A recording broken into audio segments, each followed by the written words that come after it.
Hello दोस्तों, स्वागत है आपका हमारे YouTube channel study with Naga पे। मैं नागेश्वर आप सभी का स्वागत करता हूं अपने इस यूट्यूब चैनल पर। जैसे कि आपको पता है कि हम आईएनएम का सीरीज कर रहे हैं। इसके पहले लेक्चर में हम कांग्रेस की स्थापना, उसका प्रथम अधिवेशन, 1905 का अधिवेशन, 1906 का अधिवेशन, 1907 का अधिवेशन, 1916 का अधिवेशन के बारे में हमने विस्तार से जान लिया था। हम आज के वीडियो में उसके आगे के लेक्चर के बारे में, मतलब आगे के लेक्चर में हम उसके आगे के अधिवेशन के बारे में देखेंगे। तो आज का हमारा पहला अधिवेशन है कांग्रेस का 1922 का अधिवेशन। हम बात करेंगे तो ये हुआ था आपको 10 से 12 फरवरी 1922 में हुआ था। एक मिनट, कलर चेंज कर ले। और स्थान ये हुआ था गया, बिहार। बिहार में ये अधिवेशन हुआ था 1922 का। इसके अध्यक्ष थे देशबंधु चित्तरंजन दास, सी आर दास इनको बोलते हैं, सी आर दास। ये हुआ था। अधिवेशन की पृष्ठभूमि क्या थी? यह अधिवेशन असहयोग आंदोलन के दौरान चौरा चौरी कांड 5 फरवरी 1922, कहीं कहीं इसको 4 फरवरी 1922 भी दिया रहता है, के बाद आयोजन हुआ, जब आंदोलन को स्थगित करने पर विचार चल रहा था। जब गांधी जी चौरा चौरी कांड के बाद आंदोलन को स्थगन करना चाह रहे थे, उस समय विचार चला था, तब यह अधिवेशन हुआ था। असहयोग आंदोलन पर निर्णय क्या हुआ? कांग्रेस ने महात्मा गांधी के प्रस्ताव को स्वीकार करते हुए असहयोग आंदोलन को स्थगित करने का निर्णय लिया। इस अधिवेशन में क्या किया गया? असहयोग आंदोलन को स्थगित करने का निर्णय लिया गया। रचनात्मक कार्य को अपनाया। कांग्रेस ने रचनात्मक कार्यों को आंदोलन का आधार बनाने पर बल दिया, जैसे खादी, चरखा, छुआछूत उन्मूलन, राष्ट्रीय शिक्षा, ग्राम उद्योग पे ज्यादातर ध्यान दिया गया। चौथा था हमारा खादी एवं स्वदेशी पर जोर। खादी को राष्ट्रीय एकता एवं स्वबंधन का प्रतीक बताया गया तथा उसके प्रसार पर विशेष बल दिया गया। पांचवा देखेंगे इसमें क्या था फैक्ट। पांचवा था संगठनात्मक विस्तार पर बल। कांग्रेस ने अपने संगठन को गांव-गांव तक पहुंचाने और अधिक से अधिक लोगों को स्वतंत्रता संग्राम से जोड़ने का संकल्प लिया। छठा था गांधी जी के नेतृत्व में विश्वास। अधिवेशन में महात्मा गांधी के नेतृत्व पर पूरा विश्वास जताया गया और उन्हें आंदोलन की दिशा तय करने का अधिकार दिया गया। सातवां था गिरफ्तारी और दमन के बीच दृढ़ संकल्प। नेताओं की लगातार गिरफ्तारी और सरकार के दमन के बावजूद कांग्रेस ने आंदोलन को जारी रखने और लक्ष्य से न भटकने का संकल्प लिया। आठवां पॉइंट था स्वराज का लक्ष्य कायम। कांग्रेस ने पुनः दोहराया कि उनका अंतिम लक्ष्य पूर्ण स्वराज है और उसे प्राप्त करने के लिए संघर्ष जारी रहेगा। इस अधिवेशन में देखेंगे, यह अधिवेशन असहयोग आंदोलन के भविष्य, संगठन और दिशा और स्वतंत्र संग्राम की रणनीति तय करने में मील का पत्थर साबित हुआ। एकता, सत्याग्रह, त्याग सत्याग्रह की राह पर बढ़ता भारत, यही था 1922 के अधिवेशन का संदेश। इसके आगे हम देखेंगे, अगला अधिवेशन है 1924 का अधिवेशन। ये कहाँ पे होता है जी? बेलगांव, वर्तमान बेलगावी, कर्नाटक। तिथि थी दिसंबर 1924। ये एकमात्र अधिवेशन था जिसकी अध्यक्षता महात्मा गांधी ने की थी। इसकी अध्यक्षता महात्मा गांधी ने की थी। दूसरा था स्वराज पार्टी का समर्थन। इस अधिवेशन में स्वराज पार्टी द्वारा परिषदों में प्रवेश करने के निर्णय का समर्थन किया गया। जो स्वराज पार्टी चाह रही थी कि हम परिषद जो है विधान परिषद में प्रवेश करें और वहां से हम सरकार का विरोध करें। तीसरा है रचनात्मक कार्यक्रम पर बल। कांग्रेस ने चरखा, खादी, राष्ट्रीय शिक्षा, अस्पृश्यता निवारण और हिंदू मुस्लिम एकता जैसे रचनात्मक कार्यक्रमों पर जोर दिया। चौथा पॉइंट था हिंदू मुस्लिम एकता। अधिवेशन में हिंदू मुस्लिम एकता को मजबूत करने और सांप्रदायिक सद्भाव बनाए रखने का आह्वान किया गया। पांचवा पॉइंट था खादी और स्वदेशी का प्रचार। खादी के उपयोग और स्वदेशी वस्तुओं को अपनाने को राष्ट्रीय आंदोलन की आत्मा बताया गया। छठा पॉइंट राष्ट्रीय शिक्षा को बढ़ावा देने और विदेशी शिक्षा पद्धति के स्थान पर भारतीय शिक्षा प्रणाली विकसित करने पर जोर दिया गया। मतलब कि जो विदेशी शिक्षा था उसके स्थान पर राष्ट्रीय शिक्षा को अधिक जोर दिया गया। सातवां था अस्पृश्यता निवारण। कांग्रेस ने अस्पृश्यता को एक सामाजिक बुराई बताया और इसे उन्मूलन के लिए कार्य करने का संकल्प किया। आठवां था संगठन को सुदृढ़ करना। कांग्रेस संगठन को मजबूत करने, सदस्यता बढ़ाने और जन जागरण पर विशेष ध्यान दिया। रचनात्मक कार्यों के माध्यम से स्वराज की नींव मजबूत करना ही हमारा लक्ष्य है। इस अधिवेशन का मतलब निकला। नेक्स्ट हम अधिवेशन देखेंगे 1925 के कांग्रेस अधिवेशन। ये होता है हमारा कानपुर उत्तर प्रदेश में। इसकी अध्यक्षता श्रीमती सरोजिनी नायडू। ये भारत की मतलब प्रथम भारतीय महिला थी जो कांग्रेस के अध्यक्ष बनी थी। प्रथम महिला कौन थी?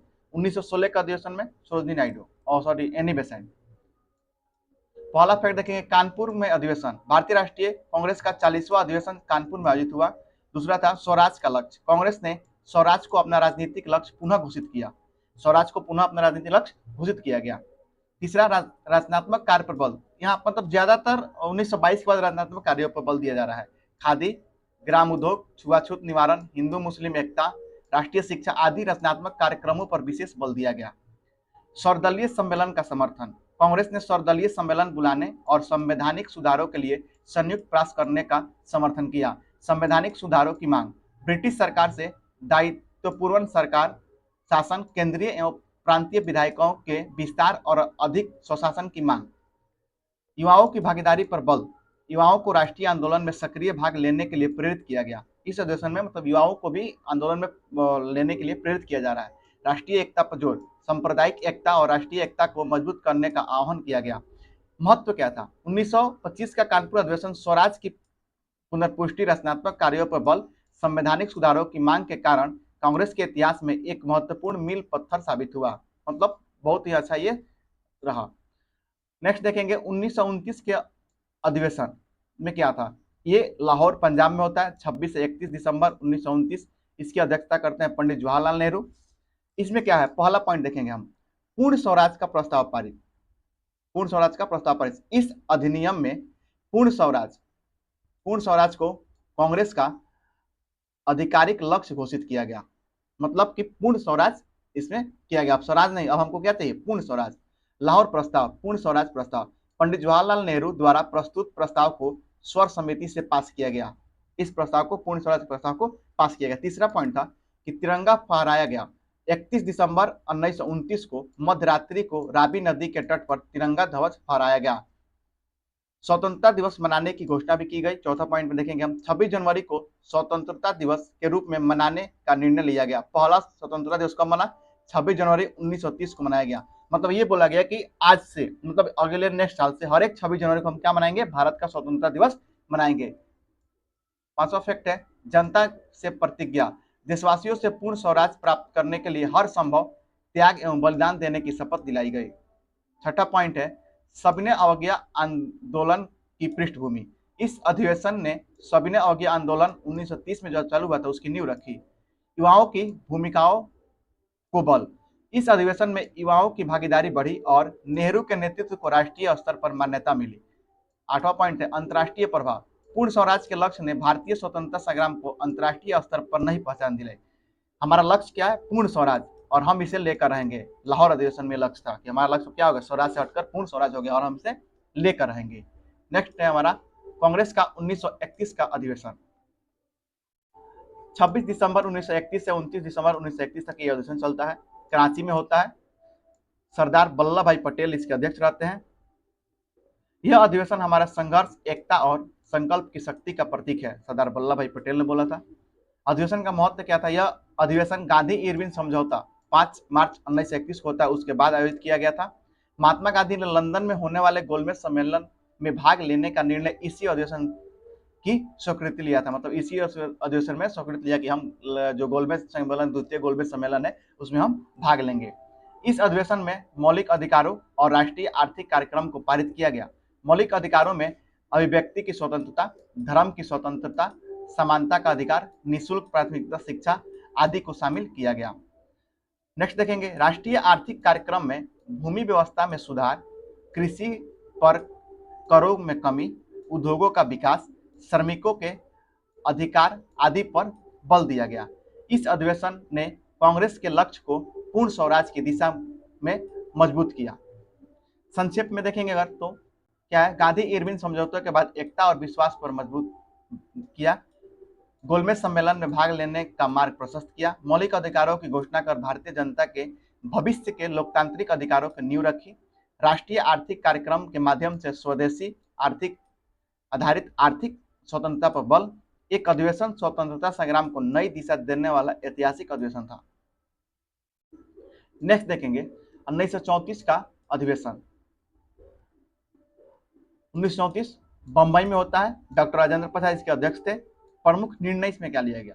सविनय अवज्ञा आंदोलन को स्थगित करने के बाद कांग्रेस ने रचनात्मक कार्यक्रमों को प्राथमिकता दी। कांग्रेस ने अपने उद्देश्यों में समाज सुधार और राष्ट्रीय निर्माण को शामिल किया। सदस्यता को बढ़ाने और संगठन को मजबूत करने का निर्णय लिया गया। कांग्रेस ने पूर्ण स्वतंत्रता के लक्ष्य को बनाए रखने का पुनः पुष्टि, मतलब पूर्ण स्वराज के लक्ष्य अभी भी बना हुआ है। महत्वपूर्ण तथ्य क्या था? 1934 का अधिवेशन गांधी इरविन समझौता 1931 और सविनय अवज्ञा आंदोलन की वापसी 1934 के बाद हुआ। महात्मा गांधी ने इस अधिवेशन में सक्रिय राजनीति से कुछ समय के लिए अलग हो रहने की घोषणा की और रचनात्मक कार्यक्रमों पर बल दिया। मतलब कि महात्मा गांधी ने क्या सक्रिय राजनीति से कुछ समय के लिए क्या मतलब अलग रहने के और रचनात्मक कार्य में जुट गए। कांग्रेस ने रचनात्मक कार्यक्रम को अपनाने का निर्णय लिया, जिसमें खादी, ग्राम उद्योग, हिंदू मुस्लिम एकता, अस्पृश्यता निवारण, प्रौढ़ शिक्षा और महिला उत्थान शामिल थे। कांग्रेस संगठन को जनता के और निकट ले जाने तथा सदस्यता अभियान चलाने का निर्णय लिया गया। इस अधिवेशन ने कांग्रेस को जन आधारित संगठन के रूप में मजबूत किया और भविष्य के आंदोलनों की नींव रखी। महत्व क्या था इसका? इस अधिवेशन ने संघर्ष से रचनात्मक कार्य की ओर कांग्रेस को दिशा निर्धारित की। इसने संगठन को ग्राम स्तर तक पहुंचाने और समाज सुधार को राष्ट्रीय आंदोलन का हिस्सा बनाने में महत्वपूर्ण भूमिका निभाई। यह अधिवेशन आने वाले स्वतंत्रता संग्राम के लिए कांग्रेस को और अधिक सशक्त बनाने वाला सिद्ध हुआ। नेक्स्ट देखेंगे हम अधिवेशन 1938 का अधिवेशन। अध्यक्ष कौन थे? सुभाष चंद्र बोस को अध्यक्ष चुना गया। अधिवेशन का स्थान था हरिपुरा, गुजरात में हुआ। हरिपुरा प्रस्ताव। कांग्रेस ने ब्रिटिश शासन की नीतियों की कड़ी आलोचना करते हुए हरिपुरा प्रस्ताव पारित किया। चौथा फैक्ट था, अध्यक्ष सुभाष चंद्र बोस की पहल पर राष्ट्रीय योजना समिति के गठन का प्रस्ताव पारित किया। इस समिति के अध्यक्ष पंडित जवाहरलाल नेहरू बने। जो योजना समिति थे उसके अध्यक्ष पंडित जवाहरलाल नेहरू बने। सुभाष चंद्र बोस ने अपने अध्यक्षीय भाषण में पूर्ण स्वतंत्रता, समाजवाद और औद्योगिकरण पर जोर दिया। उन्होंने राष्ट्रीय पुनर्निर्माण के लिए विज्ञान, उद्योग, तकनीक और श्रमिकों के अधिकारों पर बल दिया। कांग्रेस ने प्रांतीय स्वायत्तता के अंतर्गत चल रही अपनी मंत्रालयों की कार्यपालिका की समीक्षा की। यह अधिवेशन कांग्रेस के भीतर वामपंथी विचारों और युवा शक्ति के बढ़ते प्रभाव का प्रतीक था। हमारा लक्ष्य केवल राजनीतिक स्वतंत्रता नहीं बल्कि आर्थिक और सामाजिक स्वतंत्रता भी है, सुभाष चंद्र बोस ने यह हरिपुरा अधिवेशन बोला था। लास्ट देखेंगे हम 1929 का अधिवेशन। त्रिपुरी अधिवेशन था ये। त्रिपुरी में हुआ था। 7 से 10 मार्च 1939 हुआ था। सुभाष चंद्र बोस इसके अध्यक्ष थे। लगातार दूसरे बार अध्यक्ष चुने गए। सुभाष चंद्र बोस का चुनाव पट्टाभी सीतारामैया को हराकर हुआ। महात्मा गांधी ने पट्टाभी सीतारामैया का समर्थन किया था।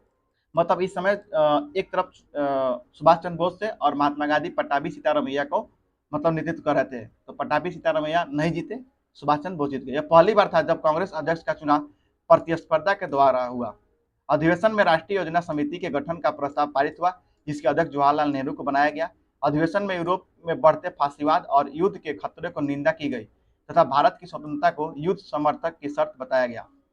यह अधिवेशन ने कांग्रेस के अंदर वैचारिक मतभेद को उजागर किया। एक ओर गांधी जी का क्रमिक और अहिंसात्मक रास्ता, दूसरी ओर सुभाष बोस का आक्रामक और त्वरित स्वतंत्रता का दृष्टिकोण। सुभाष चंद्र बोस और गांधी जी के मतभेद खुलकर सामने आए, जिससे आगे चलकर कांग्रेस ने संगठनात्मक संकट उत्पन्न हुआ। अधिवेशन ने यह स्पष्ट कर दिया कि स्वतंत्रता आंदोलन को एक नेतृत्व, एक नई रणनीति और जन आंदोलन की व्यापक तैयारी की आवश्यकता है। इस अधिवेशन के बाद सुभाष चंद्र बोस ने अप्रैल 1939 में अध्यक्ष पद से इस्तीफा दिया और आगे चलकर फॉरवर्ड ब्लॉक की स्थापना की 3 मई 1939 को। त्रिपुरी अधिवेशन में स्वतंत्रता संग्राम में क्रांतिकारी सोच, समाजवादी विचार और अंतर्राष्ट्रीय दृष्टिकोण को नई दिशा दी।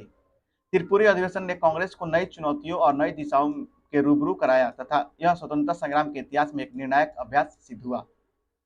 दोस्तों, हमने जितना सारा कांग्रेस का महत्वपूर्ण अधिवेशन था उसके बारे में हम जान लिया। आपको ये वीडियो कैसा लगा, ये सीरीज कैसा लग रहा है, और कमेंट में हमें जरूर बताएं।